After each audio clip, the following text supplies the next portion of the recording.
Muito bem, estamos de volta aqui para a nossa segunda parte da aula.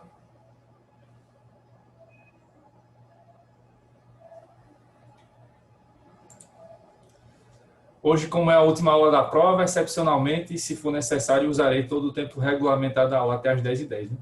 Então, se tiver que ter a terceira parte, vai ter hoje.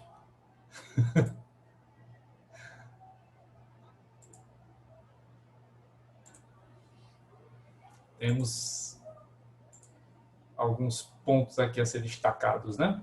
Então, estava aqui falando para vocês antes dessa parada técnica, que as opções do consumidor aqui, as 3 opções, elas são alternativas e não cumulativas, então nós consumidores temos que escolher uma dessas opções, porém, né, não dá para forçar a barra aqui, querer substituir o produto, pedir o dinheiro de volta e abater o preço, não dá. Né? Professor, É incompatível. Oi. nesse inciso 3 aí, o abatimento proporcional do preço. Por exemplo, de você pegar um produto, mesmo ele funcionando, ele não está da forma como foi anunciado, e aí você pede uma devolução de uma parte do produto. Nesse caso aí, você tem 3 contextos diferentes. No primeiro caso, da substituição, você não vai Não, no querer 3. ficar com o produto. Isso, deixa eu só esclarecer os 3, né? Porque cada um traz um contexto. No primeiro, você não quer ficar com o produto. Então, quer, né, a substituição por outro. Né? Você não quer o dinheiro de volta, quer outro produto, porque quer ficar com aquele produto, mas não aquele com problema, outro em perfeitas condições.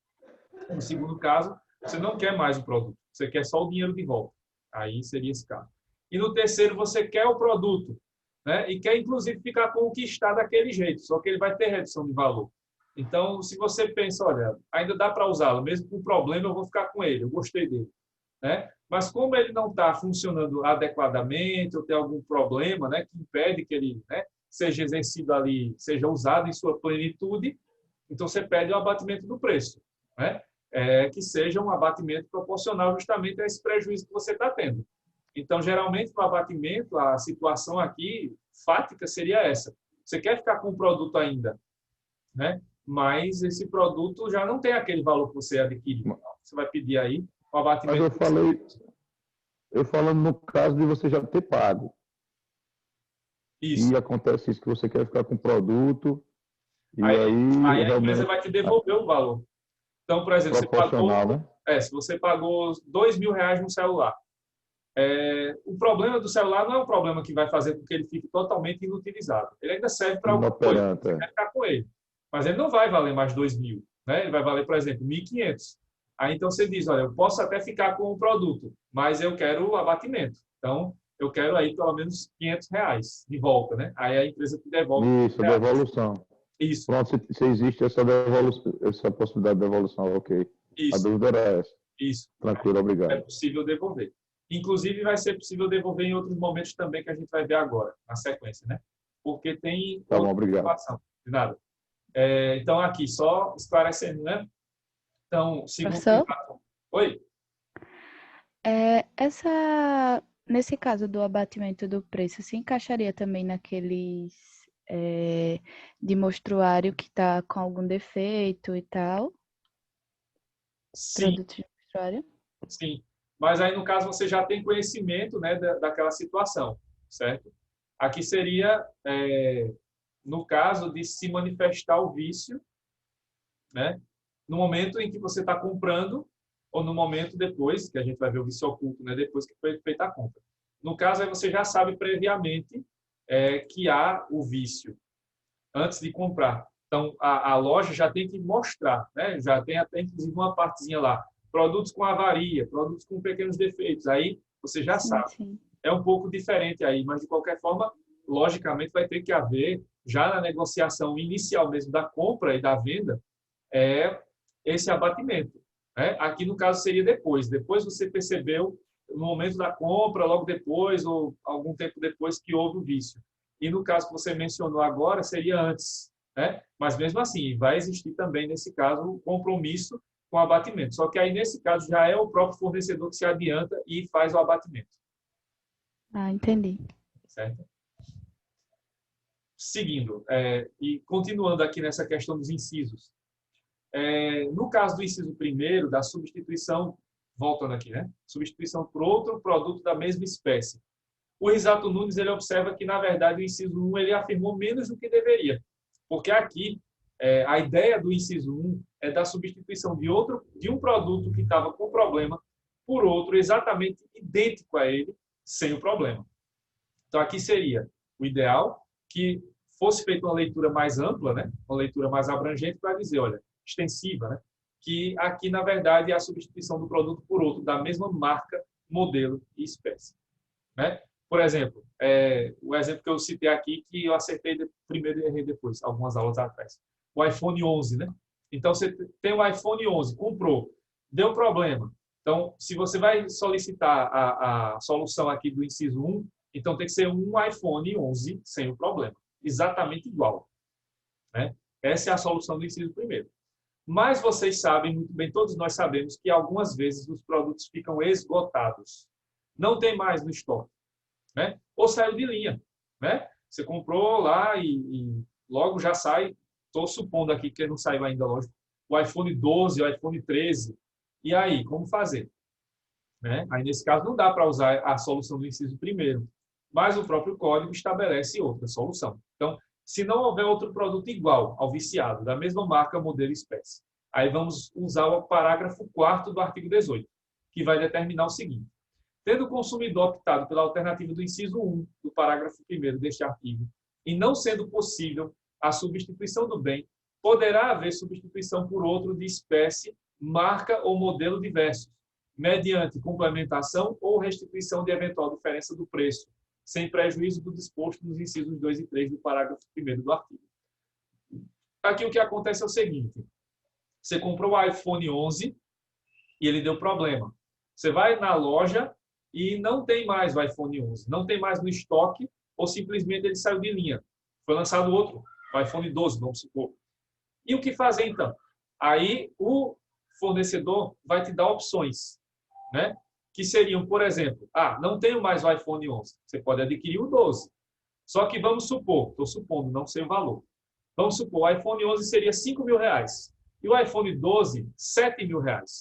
Tem uma diferença de R$2.000. Aí você vai optar, eu quero o iPhone 12, mas aí você vai ter que pagar R$2.000 a mais, né? Que é essa questão. Tem que ter a complementação do preço.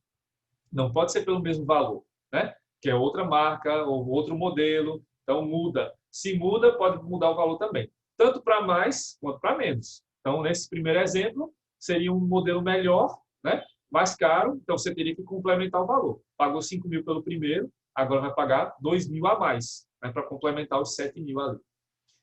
No segundo caso, é o iPhone 11, mas não tem mais nenhum outro celular da Apple, né? Nem tem mais em estoque iPhone 11. Vai ter, por exemplo, um celular da Motorola. O iPhone seria R$5.000 e o celular equivalente da Motorola seria R$3.000. Então, você tem uma diferença de R$2.000 para menos. Aí, nesse caso, você pode aceitar ficar com o Motorola e a loja vai ter que te devolver R$2.000, porque aí houve a necessidade de devolução do valor, né, de abatimento do preço. Então, nesse caso, é a loja que vai te dar os R$2.000. E aí, claro, tudo isso é questão de negociação. Geralmente, as lojas hoje não dão mais dinheiro de volta, né? Não fazem estorno, elas colocam crédito e tal, mas tem a opção também do consumidor dizer, olha, eu quero dinheiro, eu não quero, ou eu quero estorno no cartão, né? Eu não quero créditos, eu quero o dinheiro de volta, os créditos do meu cartão de volta de forma estornada, né? Então, é possível ter essa solução aí quando não há como substituir o produto por outro exatamente igual. Então, você pode substituir por um diferente desde que haja essa complementação. Se você precisa pagar mais, então você complementa o valor. Se você tem algo a receber, então a loja te devolve parte desse dinheiro, né? Seja em forma de dinheiro vivo, seja em forma de crédito de estorno do cartão, seja em forma de crédito vale, né? Um vale lá de crédito para você comprar de novo na loja. Então, isso é possível, tá? E aí, essa questão, a devolução do dinheiro ou estorno do valor pago em cartão devem ser imediatos, respeitando as características próprias de cada forma de transação, que é a terceira opção, né, que o Henrique perguntou, já tinha adiantado. a restituição imediata da quantia paga monetariamente atualizada sem prejuízo de eventuais perdas e danos. A gente sabe que hoje é muito comum que a gente use também a venda no cartão e a venda parcelada. Então, tem que se respeitar as características de cada negociação. Se você comprou à vista, em dinheiro, então a restituição tem que ser imediata em dinheiro, né? Se você comprou no cartão de débito, a restituição deve ser imediata no débito, né? E se você compra parcelado no cartão de crédito, então essa restituição será parcelada no cartão de crédito. Você não pode comprar em 20 prestações e pedir a restituição imediata, né? A restituição virá em prestações. Do mesmo jeito que foi feita a venda, será feito o estorno, a devolução, né? Essa é uma regra que ficou mais clara com a lei que saiu alguns anos atrás, em que previu aí essas mudanças nas vendas para o cartão, inclusive com a possibilidade de acréscimo, né, dos valores, que isso era ilegal antigamente, agora é possível. Então, com isso ficou mais clara essa questão, e agora a devolução tem que obedecer também a essas regras. Então, de acordo com a sua forma de pagamento, é a forma da devolução, certo? O abatimento... Professor, Oi? e a gente tem uma coisa que muita gente se passa, que acha que é a simples devolução do valor, mas está aí, monetariamente atualizado, né? Poucas vezes se vê isso. Isso também, porque vai ter a possibilidade de ser um vício oculto e de que essa devolução aconteça, sei lá, 2 anos depois. Tem que ter a correção monetária, né? Hoje é pouco, porque a inflação está pouca, né? Os índices estão baixos e juros também estão baixos da taxa Selic. Mas em épocas que tínhamos inflação mais alta e juros mais altos, isso dava, sim, uma diferença bem maior. Mas, de qualquer forma, qualquer diferença é válida. Então, tem que se pedir, sim, a devolução, inclusive com a atualização monetária. Isso aí tem que ser sempre lembrado, bem lembrado. O abatimento do preço deve ser proporcional ao nível de dano ou inadequação do produto ao consumo. É preferível que o consumidor use essa opção quando ainda houver possibilidade de usar o produto mesmo avariado. Foi o que eu disse, né? Então, só deixando claro isso. Então, essa terceira opção aí, geralmente o consumidor deve usar quando ele ainda pode ficar com o produto e aí ele pede o abatimento, né? Essa compensação aí, já que eu vou ficar usando esse produto com problemas, então eu quero que você me devolva alguma coisa. Você, fornecedor, tem que me devolver alguma coisa por essa, né, situação aqui, em que eu vou ficar com um produto que não está valendo o valor, né, não vale aquilo que realmente foi cobrado, né, por ele ter esse problema ali, um problema de fábrica, etc. Bom, então, quanto ao vício de qualidade, né, nós temos essas regras aí que estão no artigo 18. E como eu tinha mostrado a vocês, eu não fiz uma definição linear, porque a ideia aqui, né, foi para destrinchar, para a gente dissecar mesmo o artigo 18. Então, por isso que eu não fui na ordem lá dos incisos e dos parágrafos. Eu fui e voltei várias vezes. Então, depois vocês olham com mais calma aí nas casas de vocês o CDC com o artigo 18, para ficar ligados em todas essas regrinhas aí que são fundamentais, né, para o vício de qualidade, quando tem problemas de qualidade. Como a gente viu, né, a questão da quantidade ela está à parte, ela vem no artigo 19. Então, agora a gente vai estudar os vícios de quantidade, que são bem mais tranquilos do que os vícios de qualidade, são mais fáceis da gente detectar. Então, o artigo 19 do Código do Consumidor é que vai definir o que é o vício de quantidade no seu caput. Então, vamos ver o que é que diz aí o caput. O vício de quantidade está relacionado às unidades de medida usadas para a aferição de produto objeto de comércio. Variações excessivas de quantidade levarão à ocorrência do vício e suas respectivas consequências. Aqui ainda não é lei do artigo 19, aqui é a definição da doutrina. Então, o vício de quantidade vai estar relacionado a essa questão das unidades de medida. Então, geralmente, é um vício que aparece porque uma determinada unidade de medida, metros, quilos, litros, né, que são as unidades que nós usamos aqui no Brasil, elas estão com a variação a menor, certo? Então, você tem menos quantidade do que deveria ter na indicação ali, da embalagem e tudo mais. Então, nesse caso, você vai identificar um vício de quantidade. Tem menos produto ou menos serviço do que deveria ser oferecido. E aí vem as medidas, né? As unidades de medida, os metros, litros, quilos, e aí quando você vai para a internet, né, a quantidade de dados lá, né, por minuto, né, mega por minuto e tal. Vai para o plano de saúde, a quantidade de exames necessários e tal. Então, isso vem também pela quantidade ali, pela cota que você tem. No banco, né, aquela cesta básica mínima, que você tem direito a 2 extratos por mês, 2 saques gratuitos, então tudo isso está na questão da quantidade, que é estabelecida em vários contratos, né? E aí as variações excessivas, né, que vão ultrapassar essas definições dos contratos e das relações jurídicas de consumo, é que vão gerar aqui o dever de devolver, né, de gerar uma das soluções previstas pelo artigo 19. Agora sim o caput, né? Os fornecedores respondem solidariamente pelos vícios de quantidade do produto, sempre que, respeitadas as variações decorrentes de sua natureza, seu conteúdo líquido for inferior às indicações constantes do recipiente, da embalagem, rotulagem ou de mensagem publicitária, podendo o consumidor exigir, alternativamente, a sua escolha. Vamos ver em seguida as soluções. Bom, aqui, então, está a definição do artigo 19, responsabilidade solidária, sempre, né, de todos os fornecedores da cadeia produtiva. Aqui tem que se respeitar as variações decorrentes da natureza do produto ou do serviço, e o conteúdo líquido não é a questão líquida propriamente, mas é o conteúdo que está lá previsto segundo a sua específica unidade de medida, metros, centímetros, né, litros, quilos, etc. Certo? E isso está, geralmente, né, como informação no rótulo, na embalagem, no recipiente, na mensagem publicitária. E aí, visto esse vício, que geralmente é um vício perceptível, seja do ponto de vista do olho, né, olhar ali, então é nitidamente previsto, ou você consegue prever esse vício, consegue ver o vício, visualizá-lo pelos métodos de aferição, uma balança de precisão, né, a unidade de medida, né, que vai medindo ali em metros, etc., né, a trena. Então, você consegue detectar, né, seja a olho nu, seja por meio desses métodos de detecção. E aí, quais são as soluções? Aqui, na verdade, ao invés de ser 3, como foi no artigo 18, nós temos 4 soluções possíveis. Quais são? Aqui, mais uma vez, é o consumidor que tem que fazer essa opção, essa escolha, só ele.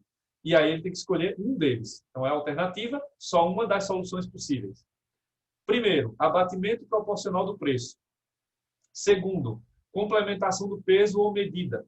Terceiro, substituição do produto por outro, da mesma espécie, marca ou modelo, sem os aludidos vícios. E quarto, restituição imediata da quantia paga, monetariamente atualizada, sem prejuízo de eventuais perdas e danos. Tem uma solução a mais aqui, né, que é a questão específica da quantidade, que é complementação do peso ou medida. No mais, o que é que temos aqui? Abatimento proporcional do preço. Então, imagina, você vai comprar, e agora tem que usar esse exemplo, né, que vale quase ouro, né? Vai comprar a cesta básica semanal. Vai comprar um pacote de feijão e um de arroz, que estão custando caríssimo agora, né? Então, vai lá o feijão, quase R$10 o quilo. 1 quilo. O arroz já tem lugar vendendo a quase R$6 o quilo aqui em Maceió, né? E aí, tá lá a embalagem, 1 quilo. Mas você coloca na balança e o saco de feijão de 1 quilo tem 800 gramas. O saco de 1 quilo do arroz tem 700 gramas. Isso é normal? É uma variação normal? Claro que não. Variação normal que seria 5 gramas para mais, 5 gramas para menos, 10 gramas, mas 300 gramas? Não. Ou 300 gramas, né? Não é normal. Então, é uma variação anormal. Então, você pode pedir aí, nesse caso, o abatimento do preço, né? Desconta lá os 200 gramas, os 300 gramas que estão a menos naquele saco. Você pode pedir outra coisa, complementação do peso ou medida. Mas aí, quando não se vende a granel, né, que é aquele que vai lá, tem um saco grande, a pessoa vai lá e tira e vai pesando, né, individualmente, fica mais difícil. Seria melhor aqui trocar por outro, né? Seria um saco de arroz por outro, que não tivesse o vício. Mas se é a venda a granel, fica mais adequado pedir a complementação do peso ou medida, né? Porque aí você tem a possibilidade de transformar aquilo que seria 1 quilo e eram 800 gramas, agora sim, 1 quilo pesado e bem pesado à sua frente. A terceira opção é a substituição do produto por outro, né? E aí veja que realmente houve o erro lá do artigo 18, porque aqui no 19 o legislador lembrou de colocar espécie, marca e modelo, tudo igual. Então, se é o saco de arroz, um pacote de arroz da marca, sei lá, Tio João, vai ter que ser outro da marca Tio João, né? Mas se não tiver arroz Tio João, vai fazer o quê? Aqui também a gente vai ver que tem a opção de trocar por outro produto semelhante, mas não da mesma marca, né? Não igualzinho. E existe a quarta opção, sempre ela, de pedir o dinheiro de volta, né? Restituição da quantia paga imediatamente, monetariamente atualizada, sem prejuízo de eventuais perdas e danos. Aqui é mais difícil de você ver na prática, né, a restituição com correção monetária, porque geralmente se você vai no supermercado comprar o arroz, o feijão, troca lá na hora, né? Então, ou pede o dinheiro de volta na hora, então não vai ter a necessidade disso. Mas o código abre essa possibilidade, até porque não estamos falando só de arroz ou feijão, isso pode ser até, por exemplo, um apartamento que você compra e está lá no folheto, né, informativo, na oferta, dizendo o seu apartamento terá 70 metros quadrados. E quando você recebe o apartamento, ele tem 50, porque colocaram a coluna passando no meio do apartamento. E aí você perdeu 20 metros quadrados. Não pela coluna, mas pela arrumação, né? Pela arquitetura, propriamente dita, vamos dizer assim, do apartamento. Então, se tem essa diferença, é a quantidade também. Aí, lógico que as soluções são bem diferentes. Não dá para pedir a complementação, não dá para pedir para cortar a coluna, porque pode quebrar tudo e derrubar o prédio, né? Então, serão outras soluções possíveis. Então, aqui eu simplifiquei o exemplo para o arroz e feijão, que é o do dia a dia, mas pode ser um apartamento, pode ser uma fazenda, enfim, né? E aí terão outras implicações, né? Também. Aí, a pergunta de sempre, né? Se não houver outro produto igual viciado, da mesma marca, modelo, espécie. Aí o parágrafo 4º do artigo 18 vai ser usado aqui também, porque temos o parágrafo 1º que faz remissão a ele no artigo 19. Então, o parágrafo 1º do artigo 19 coloca: aplica-se a este artigo o disposto no parágrafo 4º do artigo anterior, que vimos agora há pouco, né?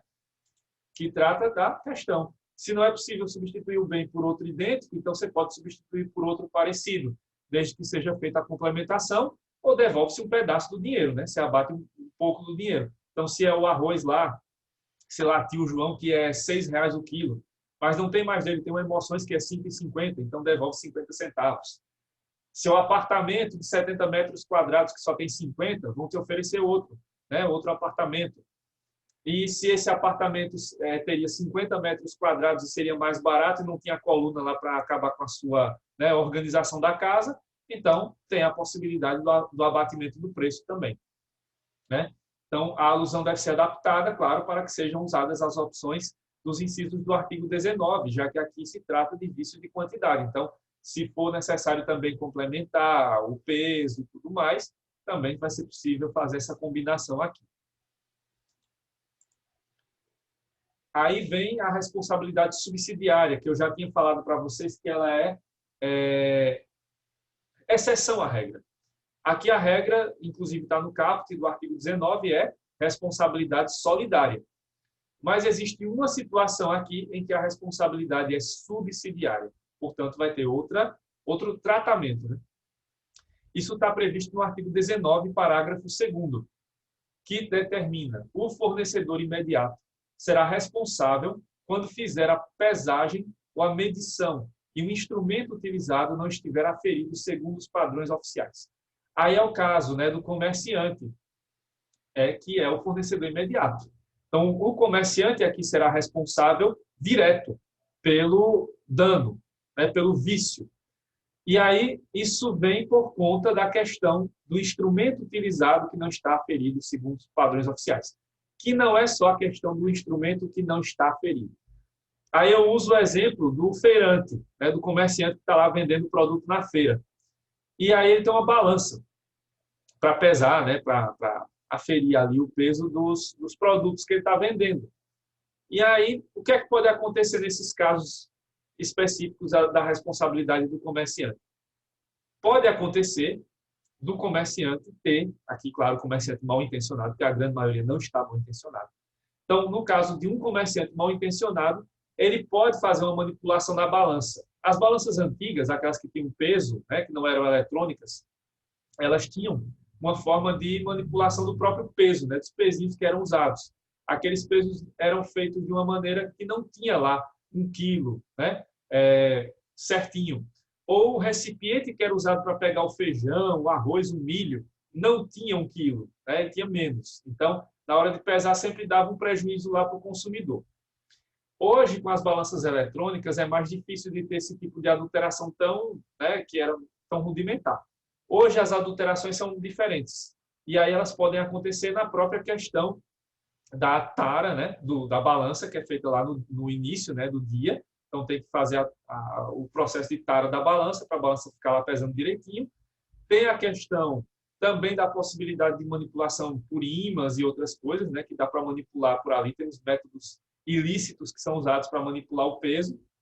E no caso, por exemplo, do self-service, né, tem a questão do prato. E aí tem que fazer, no início, né, do expediente, todo restaurante self-service tem que fazer a tara do prato.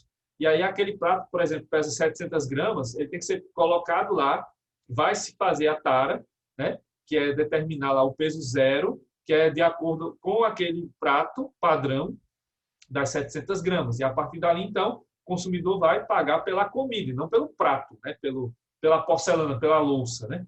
Então, se isso não for feito, ou se for feito de maneira errada, o consumidor vai pagando mais, né? O peso vai sendo alterado. Então, não é só a questão da balança não estar lá, por exemplo, aferida pelo Inmetro, com aquele lacre, né? Que todo ano é trocado e tem uma taxa que é paga todo ano pelo comerciante. Não é só isso. Pode ser também o lacre adulterado e pode ser essa manipulação da balança, que pode ser feita por meios eletrônicos, aí, usando ímãs e tal, ilícitos, ou pode ser até pelo erro lá, intencional mesmo, de fazer uma tara do prato diferente. Por exemplo, no restaurante self-service.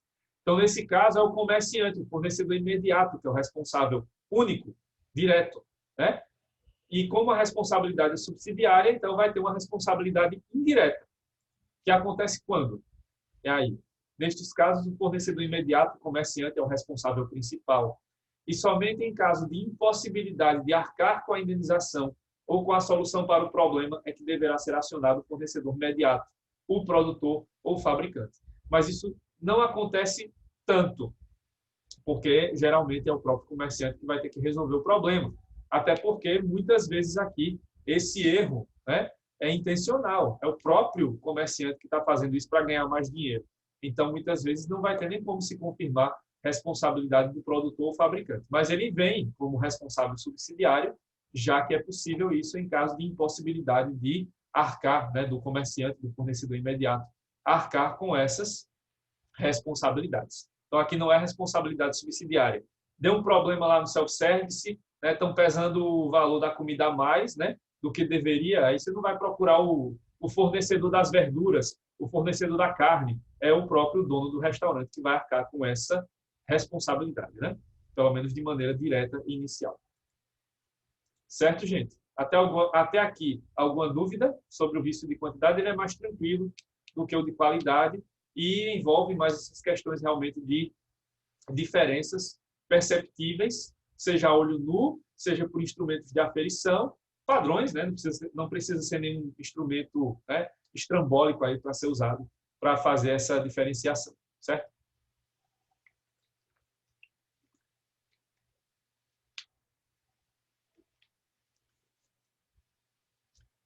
E temos também, falamos do vício do produto, né, que é o vício de qualidade e quantidade, e o vício do serviço.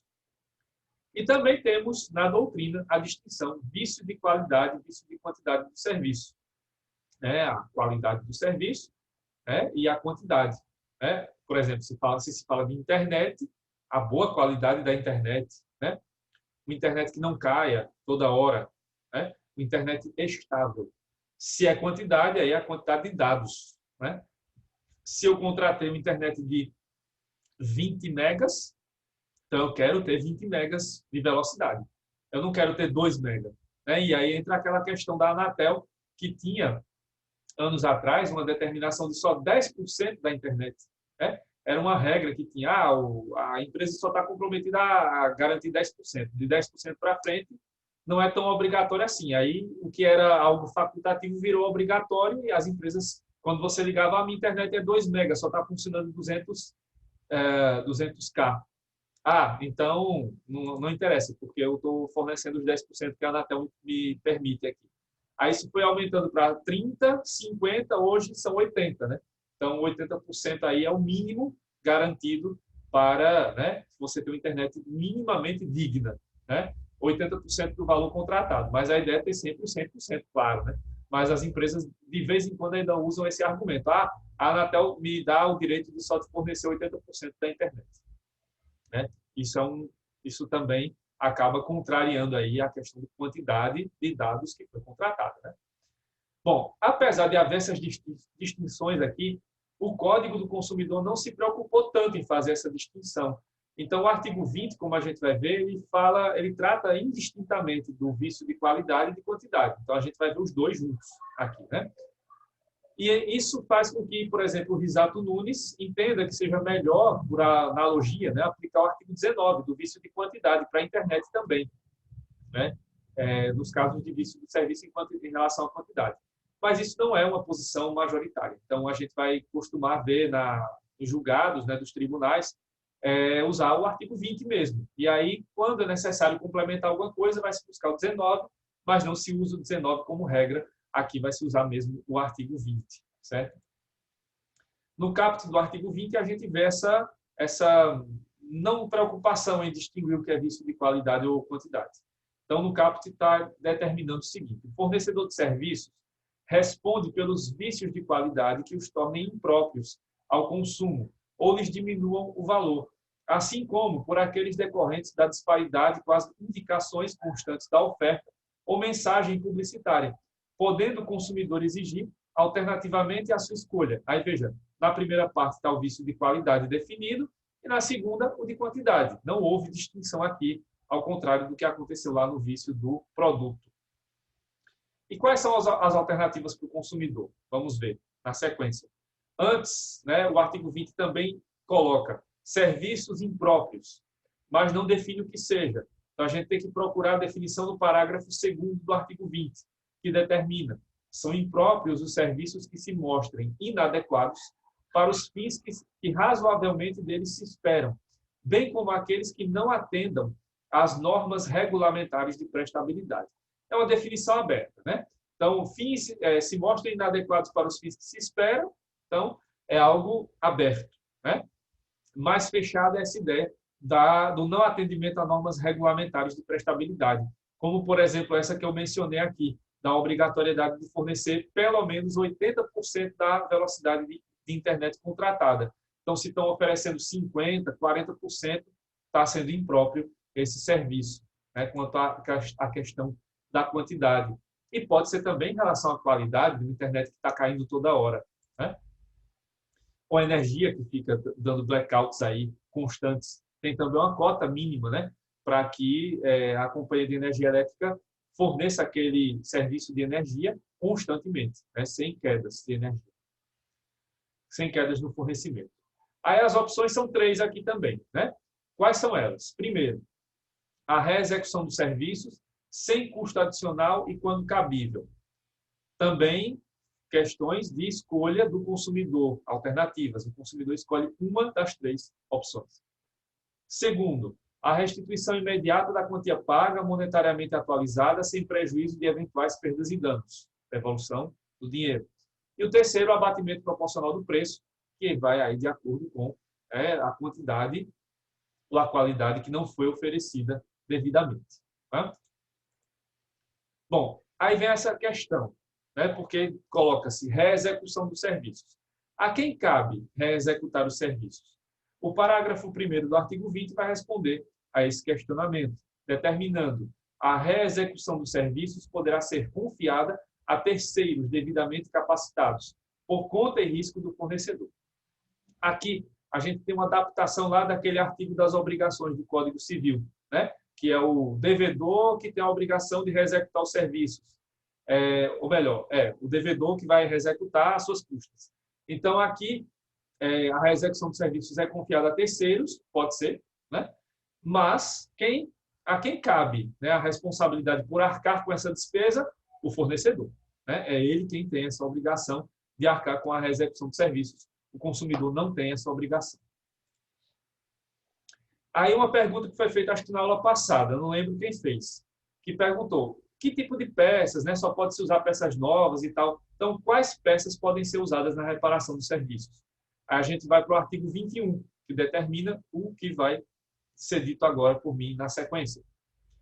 No fornecimento de serviços que tenham por objetivo a reparação de qualquer produto, considerar-se-á implícita a obrigação do fornecedor de entregar componentes de reposição originais, adequados e novos, ou que mantenham as especificações técnicas do fabricante, salvo, quanto a estes últimos, autorização em contrário do consumidor. Então, a regra é, para manutenção, para conserto, para reparo desses produtos, desses serviços, perdão, tem que se usar, em regra, peças originais e novas. Agora, se o consumidor autorizar expressamente, é possível que se use peças usadas, certo? Então, a regra é essa, tem que se usar peças originais e novas. Só se pode usar peças usadas se o consumidor autorizar. Isso de forma expressa, claro, certo? Bom, a regra do artigo 21 é absoluta, só se pode usar peças originais e novas, como tem lá a determinação que o consumidor pode autorizar o contrário, não é absoluta. E aí temos um caso, né, que pode ser usado como um bom exemplo aqui. É a Lei 12.977 de 2014. Ela está vigente aqui no Brasil desde maio de 2015. E ela autoriza nos artigos 9 a 11, 9 a 11, que peças de desmontagem de veículos sejam usadas com autorização do CONTRAN, Conselho Nacional de Trânsito, para a reposição de peças no conserto de veículos terrestres. Aí só um detalhe, desmontagem é diferente de desmanche. Vocês vão ver muita reportagem falando desmanche, a lei do desmanche não é a lei da desmontagem. Empresas de desmontagem são autorizadas pelo governo para fazer a desmontagem de veículos que são captados lá pelo seguro, né, que deram PT, perda total.